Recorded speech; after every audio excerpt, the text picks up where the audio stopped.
one thing that we did not talk about is the departure of Scott Perry, who, as reported by Steve Popper at about 10:30 on what's today? Tuesday night, is leaving the Knicks. Basically, I mean, not getting fired, not taking a new job.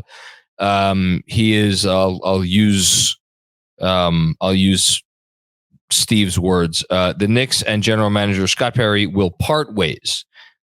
He was extended 2 years ago by the current front office to help smooth their transition process, and his contract is coming up.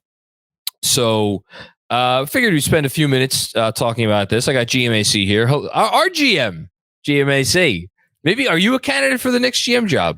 They don't want me. I'm telling you, none of you want me to run the Knicks. Everything that would be put on my plate would just be me asking Jeremy. And from what I can tell, it's like 50-50 on whether you like what Jeremy would do with the Knicks plan. So I'm perfectly fine being the fake GM of Knicks Film School in the meantime. So, and you do a wonderful job at that. Wonderful fake job, yes. Wonderful fake job. No, I mean, look, this isn't quite a Friday news dump, but I think this will kind of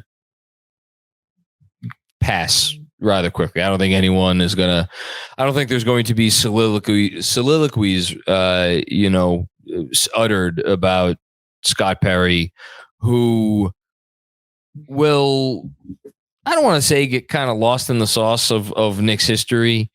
But like, he obviously came in after the messiness that was the Phil departure, and for the portion of his tenure where he was viewed as having, let's say, more power because it was just him and Steve Mills, that time period did not necessarily go well for the Knicks, as Andrew makes. What didn't you like, John? Kevin Knox over every good player that we all are regretful that they didn't take in the 2018 draft. I don't know if I blame Perry for that, but and then he had this kind of second life under Leon Rose, where, if it's one thing that Leon Rose has been known for since he's been running the Knicks, is that there's a, it's kind of a joke at times, is that there are so many voices in the room between Leon and Wes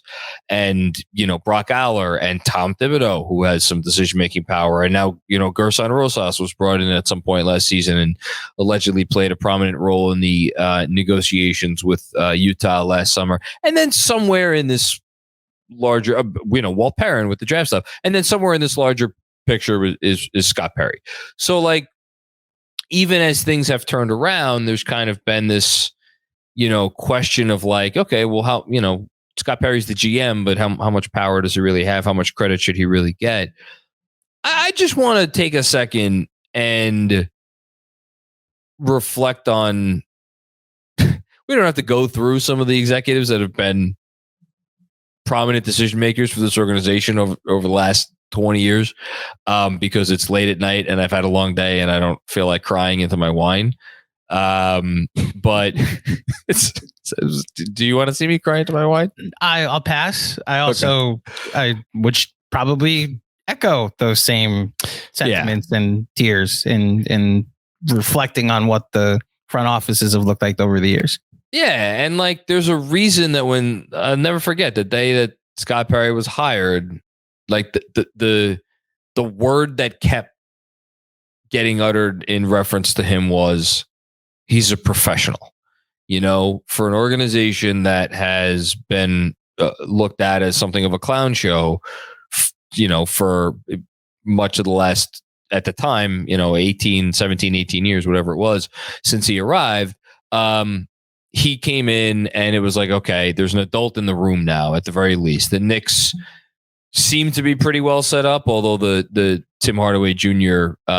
My God, and that's the other part about the Scott Perry thing. I'll finish my first thought in a moment, but like, he has really lasted. If you think about the fact that he came in a few months after the Tim Hardaway Jr. offer sheet, right? Yeah. It was like right after the 2017 draft when Phil left.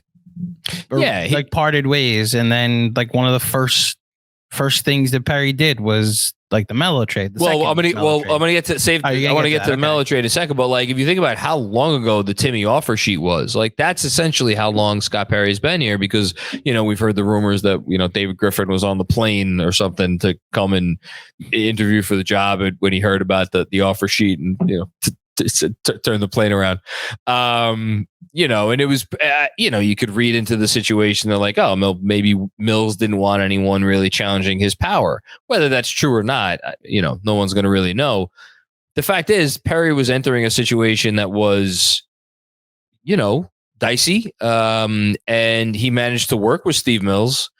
And as you already referenced, some of the decisions that were made during that time were not great. How much blame does he get for that? It's up to you. But you mentioned the Melo thing, and I was just making the first point about the professional in the room. When he stepped foot into the GM's role, that Melo situation looked like, it was a disaster. Like from a PR perspective, it was a disaster. Like they needed to trade him, and at the same time, he had this no trade clause, so he could block any trade they didn't want to get. So it was like, what the hell are they going to do? And we all sat around here for most of that summer. Talk about the summer of Donovan causing stress. How about the summer of Melo, where we thought we were going to end up with, what was the shitty contract that Houston had? Is it Ryan Anderson? Ryan Anderson. We were like, oh my God, we're going to trade Melo for like a second round pick and Ryan Anderson. And Scott Perry was like, everybody pump the brakes. All due respect to Frank Isola and his 2-yard line. And he slow played it throughout the entire summer. And was it the best trade in the world, for Cantor and McDermott and a second round pick? No, but that second round pick obviously turned into Mitchell Robinson. And if it's one thing that Scott Perry has, it's relationships around the league. And I think he did bring a modicum of credibility to the front office, where at least people around basketball could know that if they picked up the phone, that they would get, again, an adult on the other end of the line. And like, it was Perry's relationship with, I forget which of Mitchell Robinson's agents it was at the time, but like Mitchell Robinson's agent at the time that kind of helped facilitate that draft pick. And that there were some other nice things that he did too. And then you fast forward it, and like, there's a reason that Leon Rose kept him aboard, is because, again, Scott Perry is a professional. He's going to do the right thing. He's going to, he's not going to make waves. And now he's going to go, and I'm sure he's going to land in a front office where I would imagine he'll probably have a little bit more power than he ended up with here towards the end of the line. But like, I feel pretty strongly about this. Let's give Scott Perry his due, because he earned at least that much with the over the time that he was here. I don't disagree. I struggle with how much due to give him. Just like you said, from the dynamic that this front office has, I don't know if he should get 50% of the credit for the success, 1% of the credit, like where the pie chart is for all the voices that are advising Leon, but it's a percentage. And I think the bigger takeaway I have is that in the past, when like we remember 2014 when suddenly the GM is no longer the GM, and it's like, oh, this is a worrisome feeling that we have no idea who's in charge. Yeah, who's making the decisions? Right. So the fact that we can watch them lose their GM and he's parting ways, and it's like, all right, next man up. Is it Brock that's going to be the new GM? Is it Gerson that's going to be the new GM? Does it matter because there's multiple people that are advising Leon, and this is more just a placeholder title? This is one of the more stable periods in Knicks history that we can point to, where the GM parts ways and it's not worthy of an emergency broadcast. It's just the intro to a podcast, Yeah. And again, part of that, not part of it, the reason for that, the sole reason for that is how Leon Rose has run this front office. And, I think different organizations probably have different like job titles for general manager. It is ostensibly the person that like all of the basketball decisions essentially go through this person. They may not make the final decision. Some GMs make the final decision. Here, obviously Scott Perry did not. So like I disagree with you on it being Brock Aller. I would not be. I think it's gonna be Gerson. Yeah, I don't understand.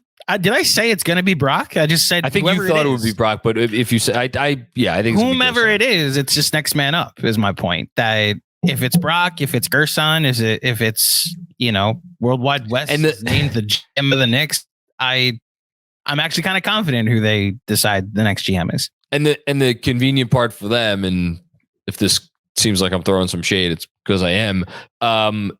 Oftentimes, the general manager is the person that gets in front of the microphone and the cameras to answer questions during press conferences and things of that nature. That's not something the Knicks have to worry about. So don't even bother. They don't bother. I think we should just, anybody that has this thought, it's not Bob Myers. Like, that is not happening. Oh yeah, anybody. I've been talking for 12 minutes and I haven't even. Here's how slim of a possibility that Bob Myers would come in to work under Leon Rose. And by the way, the conversation that you're going to hear with Ian Begley in a few minutes opens with me asking about Bob Myers, but it's very specifically is to come in and like Leon Rose would be out and he would come in and run things. Right. Bob Myers is not coming here to be a voice in Leon Rose's cabinet, so to speak. That's not happening.